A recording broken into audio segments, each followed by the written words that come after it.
বুঝছো মানে এইটা শান্তা, এই যে পাইছো আলহামদুলিল্লাহ, ওরা ধন্যবাদ যে এখনো মনুষ্যত্ব আছে, যে পাওয়ার পরে তা ফেরত দিছে। জোরে বলে মানে ইয়ে করতে পারবে না, মানে এটা আসলে ধারণা নাই। বর্তমান বাজার অত লক্ষ টাকার বেশি, মানে অত কোটি টাকার বেশি, 30 লক্ষ আর 70।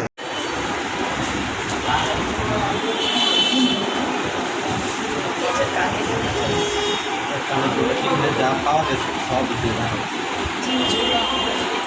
আমি সবাইকে আন্তরিকভাবে ধন্যবাদ জানাচ্ছি। আমরা তো মানুষের প্রতি ট্রাস্ট হারিয়েছি। ট্রাস্ট আমরা যেন না হারাই, তার উজ্জ্বল দৃষ্টান্ত হচ্ছে এই ব্যক্তি। মানে এতগুলো জিনিস কুড়িয়ে পাওয়ার পরও যে ফেরত দিলেন, একটা মহান দৃষ্টান্ত। আজকাল এই যে এটা হয় না সাধারণত। আপনার নাম নয়ন নাকি? আপনার হারাই গেছে, এখন আমরা পেয়ে ওনার কাছে বুঝিয়ে দিতে পারছি, এটা আমাদের জন্য ধন্যবাদ। আমাদের বিএনপি নেতা জাহিদ হোসেন বরকত, তার উত্তরে ওনার নেতৃত্ব মাধ্যমে ওই হঠাৎ করে আমাকে ফোন দিল, বললো মামা আমার তো একটা ফোন আসছিল লালমাটিয়া থেকে, ওই ওখানকার ওই এরিয়ার ওই আবার সুপারভাইজার। তাই বললাম তাহলে তুমি লোক বাইক করো, এখানে কে কাজ করছে। তখন ওই প্রায় 2-3 ঘন্টা চেষ্টা করে ওইখানে যে কাজ করছে ওখানে তার সাথে বাসায় যেয়ে ওই বাসা থেকে মাল উদ্ধার করে এনে ওই আমাকে ফোন দিয়েছে, মামা এই স্বর্ণ পাওয়া গেছে, এখন কী করবো। আমি বললাম এই স্বর্ণকে মিসিং হয়েছে? না মামা, আমার বিশ্বাস আমাদের ছেলেরা এই স্বর্ণটা মিসিং করেনি। তা প্রথম ওই যারা স্বর্ণটা পাইছিল তারা মনে করছিল এটা ইমিটেশন, মলের ভিতরে যখন তো মনে করছে ইমিটেশন, তো ওইটাই ওরা ঘরে মনে করে নিয়ে গেছে। তো ওইখান থেকে উদ্ধার করে আমাকে বলছে, আমি সবাই এসে আমাদের মমতা থানার ওসি সাহেব, ইফতেখার ভাইয়ের সাথে কথা বললাম। তো উনি বলেছে ঠিক আছে ভাই আপনি আসেন। তো নিয়ে পরে আপনারাই এখানে ছিলেন, পরে যার স্বর্ণ তাকে দেখাই না, আমরা স্থানীয় বিএনপি নেতারা পুলিশের সহযোগিতায় আমরা এটা তাদেরকে হস্তান্তর করি। টানা ৭ম-বারের মতো বেস্ট টিস্যু পেপার ব্র্যান্ড হিসেবে স্বীকৃতি পেয়েছে বসুন্ধরা টিস্যু। আমি বিদেশে গিয়েছিলাম,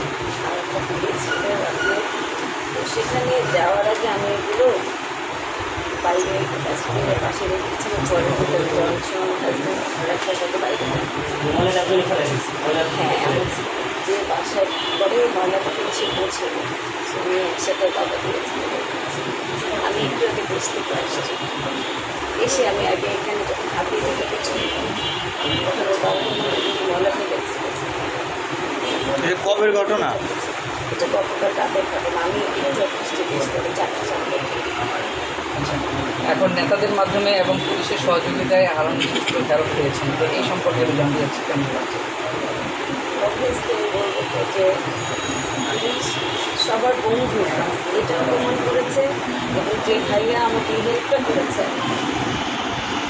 বলবো যে আন্তরিকভাবে ধন্যবাদ জানাচ্ছি। এছাড়া আসলে আর নয়ন, কারণ নয়ন যদি স্বীকার না করতো, ঠিক আছে, এবং ভাইয়া যদি চেষ্টা না করতে বিষয়টা যে কার কাছে আছে এটা বের হতো না। আমি এই জন্য বললাম যে আমি কৃতজ্ঞ থাকলাম।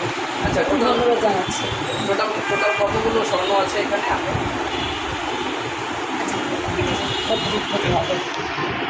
যে আমাদের বাংলাদেশের মানুষ ঘুরে ঘুরলেও যে আমরা যে কতটুকু সৎ বা আমাদের যে কতটুকু মানবতা আছে এটার দৃষ্টান্ত আজকে দেখাই দিল নয়ন। আমার নয়ন আমাদের আসলে মানুষ গরিব হলে কি হয়েছে, কিন্তু তার মনটা অনেক বড়। অর্ধ কোটি টাকার সম্পত্তি সে ফিরিয়ে দিয়েছে, আসলে এটা অনেক বড় মনের পরিচয় দিয়েছে। ওর জন্য সবাই দোয়া করবে।